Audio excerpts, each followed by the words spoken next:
Selamat datang di perjalanan kita menjelajahi 20 penemuan ilmiah penting yang berkaitan dengan panteisme. Panteisme bukan hanya sebuah filosofi, melainkan sebuah cara pandang tentang keterkaitan segala sesuatu, seperti benang-benang yang terjalin di atas sehelai permadani ajaib. Jadi mari kita mulai perjalanan ini dan menyelami keajaiban yang menanti kita. Kisah kita dimulai dari kekacauan dan pusaran alam semesta purba sekitar 13,8 miliar tahun yang lalu.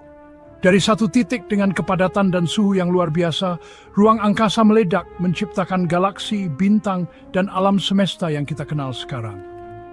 Alam semesta yang luas ini menunjukkan kekuatan yang melampaui pemahaman kita, tempat di mana benih-benih panteisme mulai berakar. Dari bintang-bintang yang jauh sampai ke setiap sel dalam tubuh kita, semuanya terbuat dari unsur-unsur dasar yang sama. Zat besi dalam darahmu, kalsium dalam tulangmu, semuanya tercipta dari api bintang-bintang kuno. Kita adalah debu bintang, berjalan, bernapas menjadi bukti bahwa semuanya terhubung. Seperti kata penyair, alam bukan hanya apa yang kamu lihat, bukan sekadar bentuk atau wajah tanpa ekspresi. Ia hidup, ia bebas, ia punya cinta, ia punya bahasa. Kita juga bagian dari koneksi yang luas ini. Warisan kosmik yang kita bagi ini ialah inti dari panteisme. Mari kita berkelana ke jantung sebuah bintang yang sedang sekarat, tempat unsur-unsur penting untuk kehidupan ditempa. Ledakan supernova menyebarkan unsur-unsur ini ke seluruh alam semesta, seperti benih-benih bintang dan planet baru. Keberadaan kita adalah bukti dari siklus kosmik yang menakjubkan ini. Kita adalah anak-anak alam semesta. Kita adalah bagian dari kisah alam semesta yang luas dan selalu berubah ini. Energi, kekuatan hidup alam semesta mengalir terus-menerus dalam tarian transformasi yang tak pernah berakhir. Ia tidak dapat diciptakan atau dihancurkan, hanya berubah dari satu bentuk ke bentuk lainnya. Seperti sungai yang mengalir, selalu bergerak, selalu berubah. Aliran energi yang tak henti-hentinya ini memberi daya pada bintang-bintang, memelihara galaksi, dan menghidupkan semua makhluk di bumi, seperti amber, simbol Baltik yang menyimpan energi matahari di dalamnya. Dalam perubahan konstan ini disebutkan keunggulan bersegi hali. Itsubung dalam simetan cesunan saling ketergantungan sering kesatuan. Bayangkan kamu berdiri di tepi alam semesta. Apa yang akan kamu lihat? Sebuah dinding, sebuah batas. Alam semesta tidak memiliki tepi, juga tidak punya pusat. Ini adalah dasar dari kosmologi modern. Bayangkan permukaan balon. Saat balon ditiup, semua titik di permukaannya bergerak saling menjauh. Alam semesta mengembang ke segala arah dan semua galaksi bergerak saling menjauh. Sifat tanpa batas ini terkait erat dengan pandangan panteisme tentang dunia. Inimaginary solusi Nostradamus mencakup segala sifat dan flemparan terbatas sebagai manusia. Dalam mekanika kuantum, kita punya fenomena yang namanya keterikatan kuantum, di mana dua partikel terhubung satu sama lain, nasib mereka terjalin. Bayangkan dua koin yang berputar. Di dunia kuantum, kedua koin ini bisa terikat satu sama lain. Ketika kita melihat satu koin, kita langsung tahu keadaan koin yang satunya, tidak peduli seberapa jauh mereka terpisah. Seperti pepatah satu jiwa dua raga, koneksi instan ini menunjukkan hubungan yang dalam di inti realitas. Ini menantang gagasan kita tentang ruang dan pemisahan, dan menunjukkan kesatuan yang lebih dalam yang mengikat segala sesuatu. Seperti dalam kesatuan semesta, di mana keterhubungan dan keutuhan segala sesuatu adalah prinsip dasar. Waktu dan ruang bukanlah hal yang terpisah, melainkan benang-benang yang terjalin dalam kain semesta yang disebut ruang waktu. Benda-benda besar melengkungkan ruang waktu, mengubah jalur segalanya dan juga aliran waktu. Bayangkan sebuah bola bowling diletakkan di atas trampolin. Itu membuat trampolin melengkung dan segala sesuatu di atasnya terpengaruh. Keterkaitan antara ruang dan waktu ini mencerminkan gagasan kesatuan segala sesuatu. Seperti yang Goethe katakan dalam Faust, bahwa segala sesuatu saling terhubung. Ini menunjukkan bahwa Tuhan melampaui konsep waktu linear kita, seperti ide tentang kekekalan dalam filosofi Meister Eckhart. Sepertinya alam semesta diciptakan dengan sempurna untuk kehidupan. Semua konstanta dan gaya dasar, bintang, planet, dan kehidupan berada dalam keseimbangan yang sempurna. Menurut panteisme, penyetelan yang tepat ini menunjukkan bahwa alam semesta memiliki potensi untuk menciptakan kehidupan. Seperti Mickiewicz menggambarkan harmoni alam dalam Pantadeus, kita juga melihat keteraturan ini di alam semesta. Alam semesta adalah sistem yang mengatur dirinya sendiri, di mana kompleksitas dan kehidupan muncul secara alami. Ini seperti pongking tukin stup datanan metal slavi, selalu tumben bersenci peu. Evolusi melalui seleksi alam adalah kekuatan pendorong di balik kanvas kehidupan yang luas ini. Selama miliaran tahun, kehidupan ambil banyak bentuk, menciptakan jaringan interkoneksi dan interdependensi. Seperti boneka bersarang Rusia, masing-masing unik, namun semuanya terhubung. Animisme melihat proses evolusi ini sebagai semacam kekuatan kreatif ilahi yang bekerja di seluruh alam semesta. Seperti lukisan Kokloma, sebuah karya seni yang hidup yang menciptakan keseluruhan yang indah. Ini adalah kekuatan yang bekerja melalui kemunculan kompleksitas dan keteraturan secara bertahap dari permulaan yang sederhana.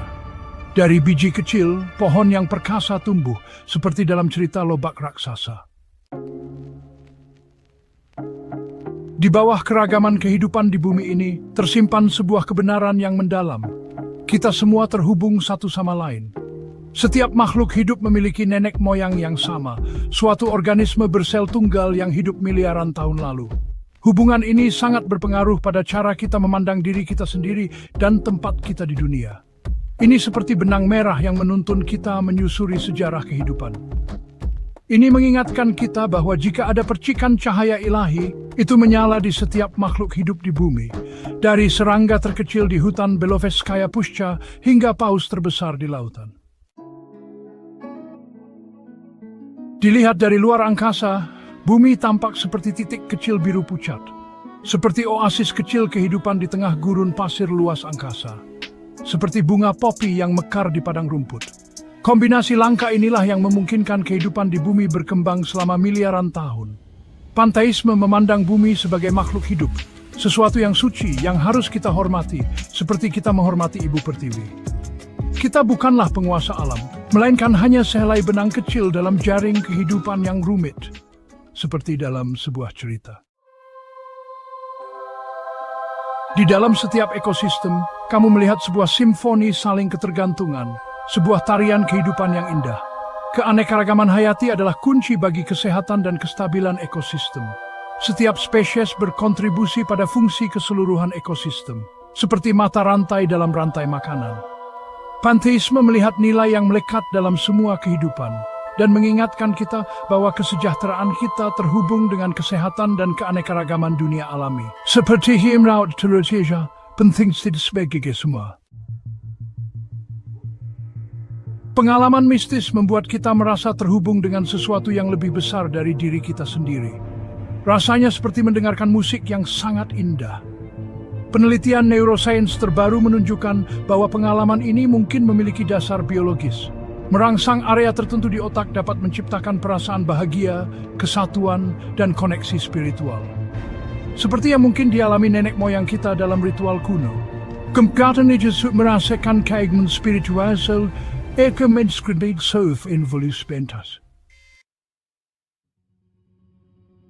Kesadaran, hal yang membuat kita bisa berpikir, mengerti dan merasa, masih menjadi misteri bagi sains. Seperti teka-teki yang belum kita pecahkan. Penemuan baru dalam ilmu saraf menunjukkan bahwa kesadaran mungkin muncul dari sistem kompleks seperti otak manusia. Seperti sebuah keajaiban di mana hal-hal kecil membentuk sesuatu yang besar. Pandangan ini mirip dengan paham panteisme tentang alam semesta, yang menyatakan bahwa seluruh alam semesta dipenuhi dengan kesadaran, seolah-olah alam memiliki jiwa. Jika kesadaran bisa muncul di materi, mungkin alam semesta juga memiliki kesadaran dalam bentuk tertentu.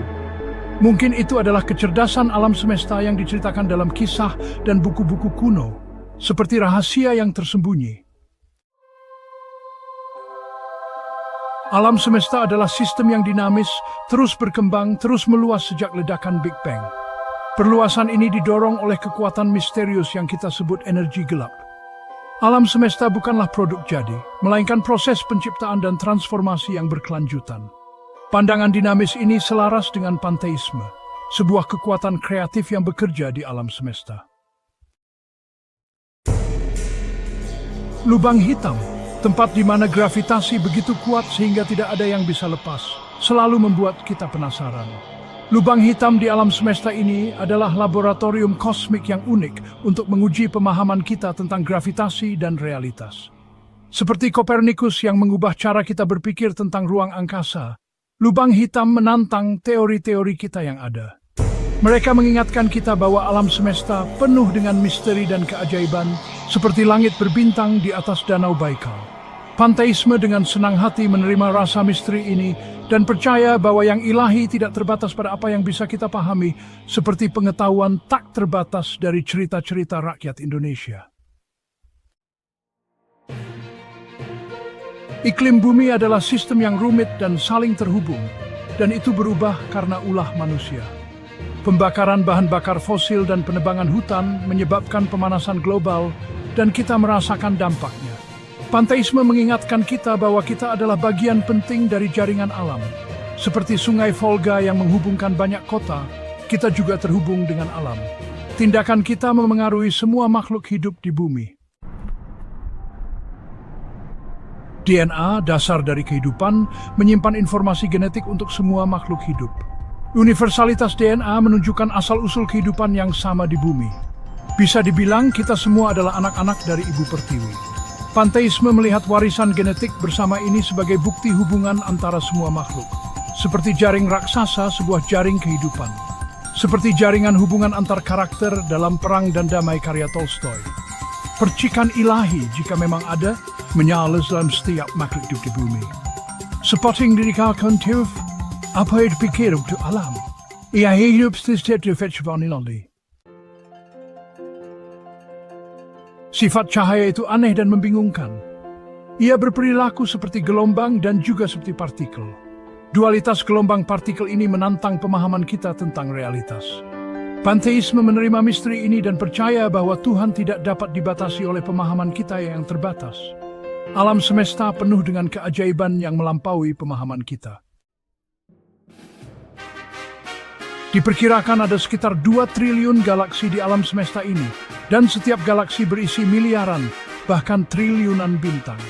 Keluasan yang menakjubkan ini membuat kita takjub, menciptakan rasa kagum dan rasa terhubung yang dalam dengan alam semesta. Seperti kata Tsiolkovsky, bumi adalah tempat lahirnya akal, tapi kita tidak bisa selamanya tinggal di tempat lahir kita. Panteisme percaya bahwa Tuhan hadir di seluruh alam semesta. Kecil bikin dari keberatan yang lus dan verhubung. Panteisme terbuka menerima sains, dan dalam penemuan-penemuannya melihat kehadiran yang ilahi.